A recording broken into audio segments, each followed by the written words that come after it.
Still chapter 12, part 2. I'm sorry I got cut off at the end of the last part of chapter 12.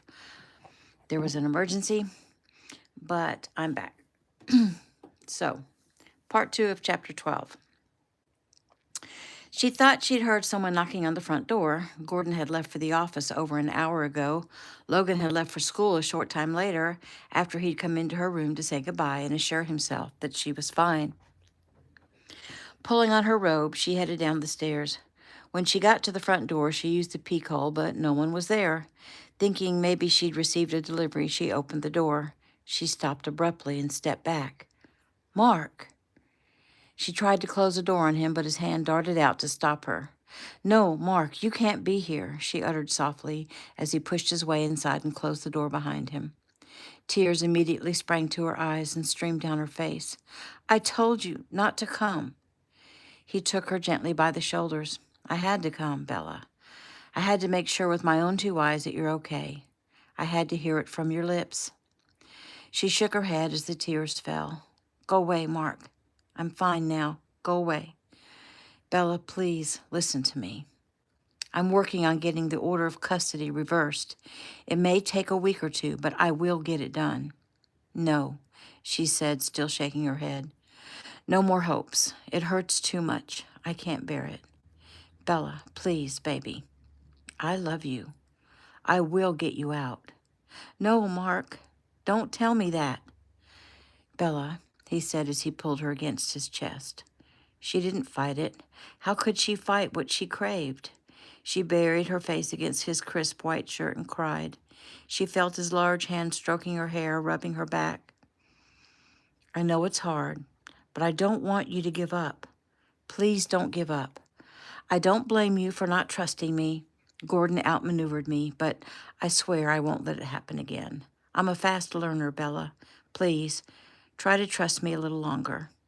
I love you, and I will get you out of this situation. Her tears ended, and she looked up into his eyes. He looked her over and gave her a reassuring smile. The swelling is already going down. She nodded nonchalantly as if she couldn't care less. Mark, go away now and don't come back. I don't want to see you anymore. Logan and me will be okay. Just forget about us. Well, that's not going to happen. I know where you're coming from. I know it's hard to have your hopes dashed to bits, but there is still hope. It's just taking a little longer, that's all. Still, you can't come back. He suspects us. I don't know what he'll do if he comes home and finds you here. He's nowhere close. How do you know? He could drive up any moment. Joey still has his car bugged. Right now, Gordon is having breakfast at the Golden Hotel on Boulevard with his girlfriend. Are you sure?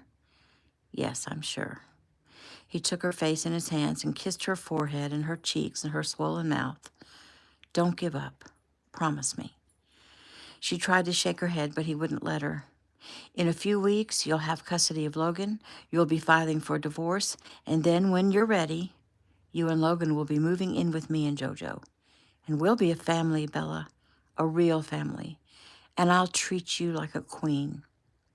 The tears started again. Don't, she whispered. Promise me you won't give up on me. She looked deep into his earnest brown eyes. How she loved this man, and she nodded her head. I promise. He breathed a sigh of relief. But you have to go, and don't come back. Okay, I'll go. And don't come back. It's too hard, Mark.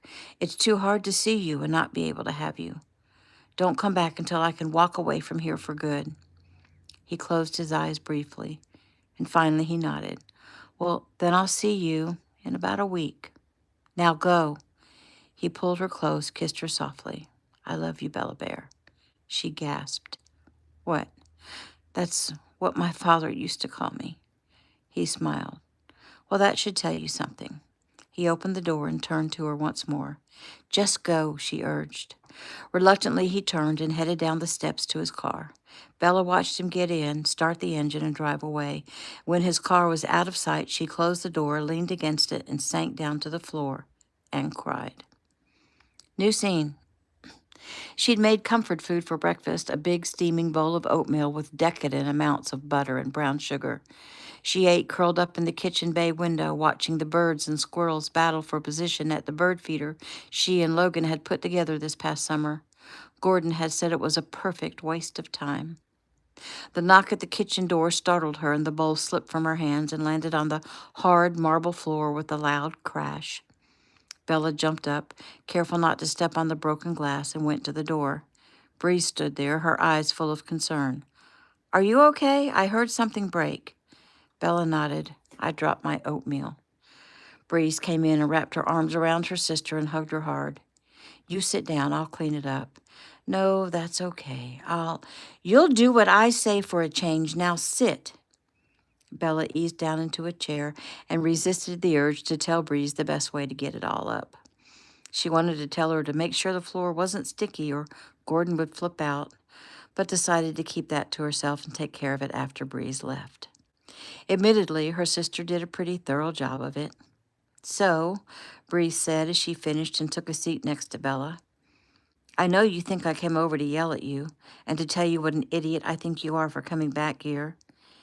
"And you're not going to?" Bella asked sarcastically.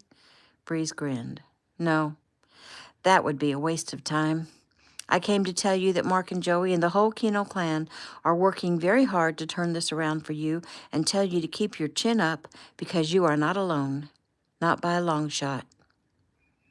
Bella blinked as she took in her sister's words. The whole clan? Every single one of them. And more. Mark's boss, Justin, Joey's boss, Jason, and Jason's wife, Angel, another Ameritech agent who's close to the family, Jeff, and even his wife, who, by the way, is coming to visit you. Bella's head was spinning. "Who's coming to see me?" "Her name is Mickey, and she's totally cool, and I really like her. She's Jeff's wife. Jeff is an Ameritech agent. Apparently his wife has been through some sort of similar abusive situation, and she wants to talk to you about it." Bella sighed and shook her head. "I'm just so tired, Breeze. I'm so tired. I don't know that I have the energy to talk to anyone else." "Oh, sweetie, I know. Look, just see her for a second, and if you still don't want to talk, just tell her. But Bella, I have to say, you sound like you're giving up." "Don't give up, sis. Don't ever give up. There's so much for you to gain once we get you over this hurdle." "Yeah, that's what Mark said," she whispered. "He's totally whacked out in love with you." Bella's eyes moistened. "I love him too, Breeze." "I know. It's pretty easy to tell." Breeze clapped her hands together. "I'm guessing that was your breakfast I just cleaned up, so what can I make you?" "Nothing, Breeze, really," she continued when Breeze made a face. "I'm not hungry. I was just going through the motions. I'm just so tired. I feel totally drained." Sighing, Breeze rose. "Okay, then. Let's get you up to bed. Mom always said that we should listen to our bodies. When all you want to do is sleep, then you should sleep." Thinking of her mother made her smile, and Bella allowed Breeze to escort her upstairs. When Bree started into the bedroom Bella had shared with Gordon, Bella told her about the new sleeping arrangements. "Well, I don't know what that's all about, but I think it's great. Just don't trust him. Do you have a lock on the door?" "Yes, but if he wanted to get in, the lock wouldn't keep him out." Breeze pulled the covers down on the bed. "True, but it would give you some time. Here, in the bed with you." Bella climbed in and Breeze covered her up. "I'm going to lock up the house when I leave. Is there anything else I can do for you? Do you need anything at the store?" "No, Breeze, I'm fine. I just want to sleep." Breeze leaned down and kissed her head. "Sleep then, sis. This time next week, this will all be a distant memory." New scene. Bella smiled pleasantly and patiently at the pretty woman standing at her door. "Hello. You must be Mickey." She opened the door wider. "Please come in." Mickey smiled and stepped inside.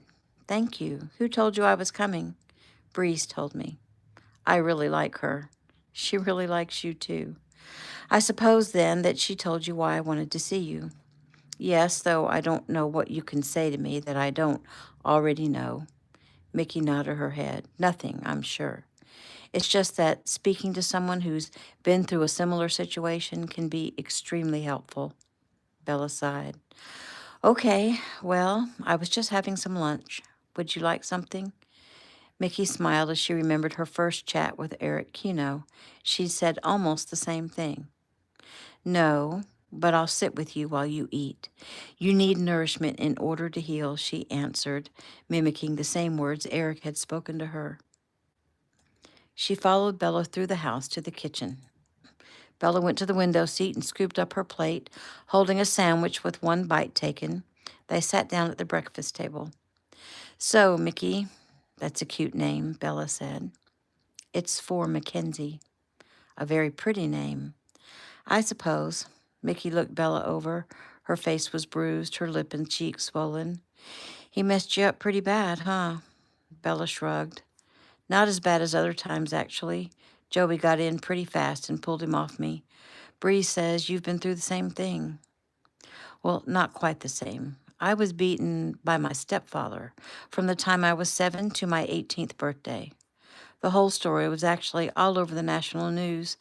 At the time, my name was Mackenzie Daly. Senator Daly was my stepfather. Bella's mouth gaped open. Oh, I remember that. That was you? Oh, bless your heart. Your mother ended up killing him, right? Yes. And your husband, he's the one who rescued you, the one who found you, like out in the woods. Mickey smiled fondly. Right. Jeff, the love of my life. And your Jeff has been watching over me at night. He has been, yes, until the surveillance changed. Now he's watching over Judge Latham, who is the judge that signed the custody order for your husband. Oh, well, everyone really is working on this for me. Yes, they are. Everyone is very concerned for you, especially Mark. Bella nodded as her eyes teared up. Mickey smiled. That happens a lot, I bet. What? Bella asked as she sniffed. You get all weepy. She dabbed underneath her eyes with the corner of her napkin. I guess I'm just a wimp. Mickey suddenly reached out and took Bella's hand. Listen to me, Bella. You are nothing like a wimp. Look at what that man did to you, and as you say, this isn't even a very bad one. Yet you came back here to face him and all that living with him entails, so that your son doesn't have to face him alone. Are those the actions of a wimp? Not hardly. Those are the actions of a strong and brave woman who would do anything to protect the one she loves. You are a hero, Bella. You are amazing. Dumbfounded, Bella stared at the woman with new eyes. She was beautiful. Glossy, dark brown hair that came just past her shoulders, bright brown eyes, smooth, creamy complexion, slightly turned up nose, sweet smile. Slim, almost fragile looking, but this woman was fierce and strong.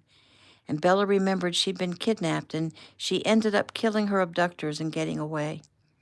Bella smiled at her now. I remember thinking, back when I heard how you'd escaped from your kidnappers, I thought, don't be messing with that woman. I remember thinking you were incredibly strong and brave. It was instinctive. Survival.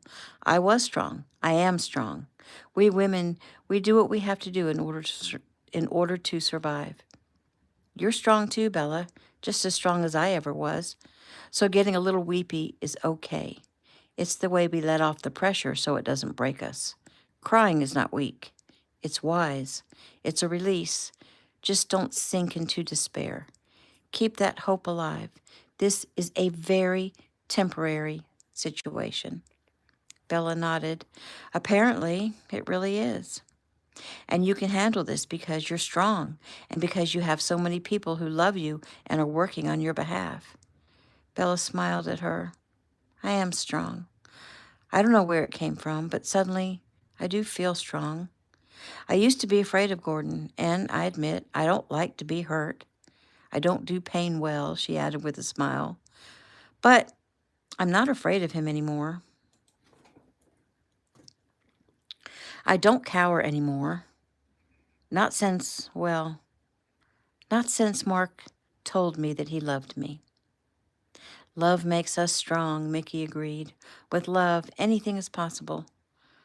I'm glad you came to see me, Mickey. Thank you. Thank you for letting me in. I'm just paying it forward. New scene. Where are you? Joey asked. I'm at the courthouse. I have some paperwork to file and a brief meeting, and then I'm headed back to the office, Mark answered. Are you going to eat lunch today? Mark glanced at his watch. No time. Okay. Well, I'm in the area, and I have some information for you, and I'll meet you in the courthouse lobby. I don't want to come all the way in and have to check my weapon. Got it. I'll look for you. End call, Joey said as he took a corner. 15 minutes later, he was eyeing his brother as he made his way down the giant staircase that led to the courthouse lobby. You look like crap, Joey said as Mark joined him. They clasped hands. Thanks, Joey. I can always depend on the truth from you. You said you have information? What do you got? It took us some time to come up with Latham's address. When we did, we found it odd. In what way? Well, he lives in a small house near Linwood. Mark frowned. Not exactly the area of town you'd expect to find someone making his kind of money. Exactly.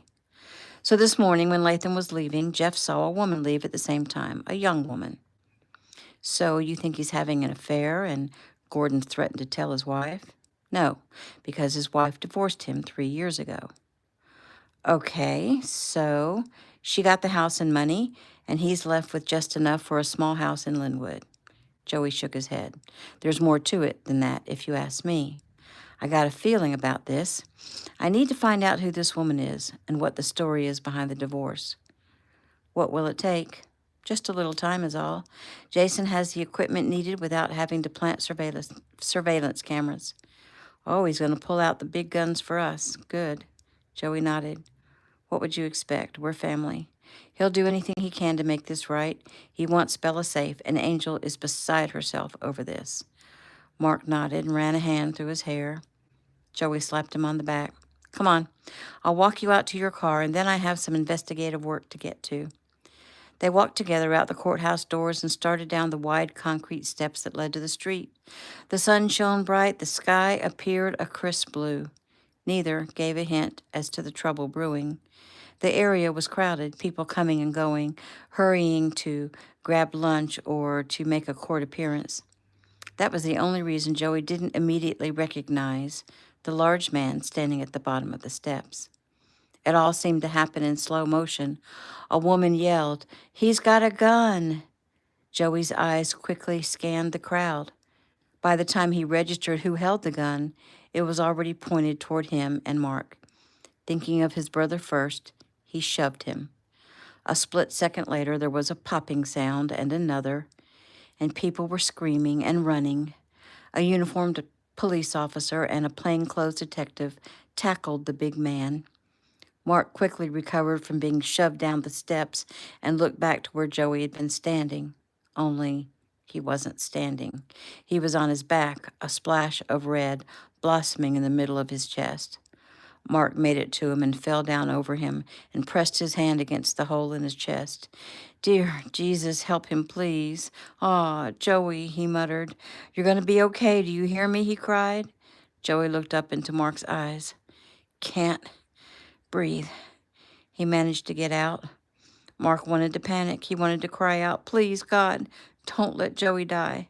But he kept all that to himself. I think your lung has collapsed. That's all. That's no big deal. They can fix that.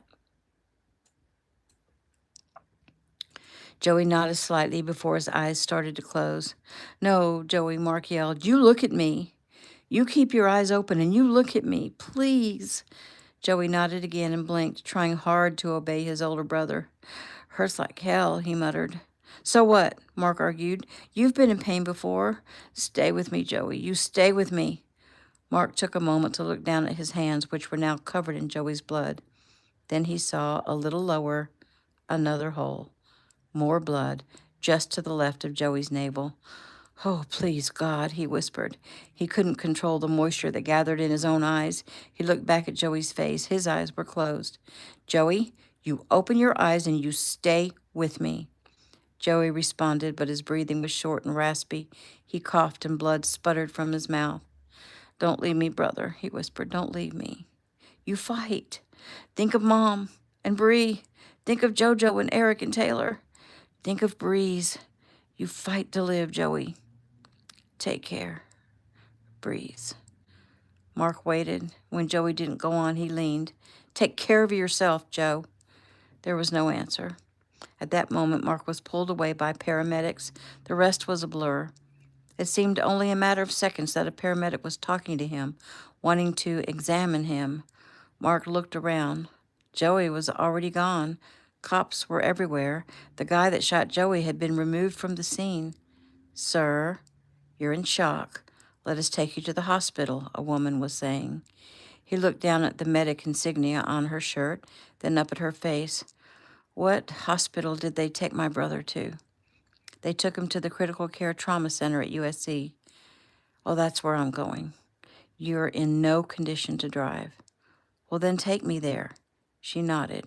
I will, if you allow us to monitor you on the way. Whatever it takes. It took Mark a second or two to realize his cell phone was ringing. Trying to clear his head, he looked at the caller ID and hit talk. Eric, he said, it's Joey. His voice broke and he had to work hard for control. Jeffy knew. That's why I called. Take a deep breath, Mark. How bad is it? It's bad. Some guy shot him right in the chest. I don't even know if he's still alive. He's alive. Mark nodded, blinked the moisture back from his eyes. They took him to the trauma center at USC. I'm on my way there now. Okay, look, Mark, I know you're hurting. Hold it together for a little longer. We're on our way. And don't worry about JoJo. We'll get him. We'll see you shortly. Breeze, I promised Joey. I'll call her. Mark, I'm not sure if you should be driving. I'm not driving. I'm going in an ambulance. Good, one less worry. Stay strong. Mark hung up and stared at the phone. Come on now, the paramedic said gently. Mark nodded and climbed into the back of the ambulance. And that is the end of chapter 12.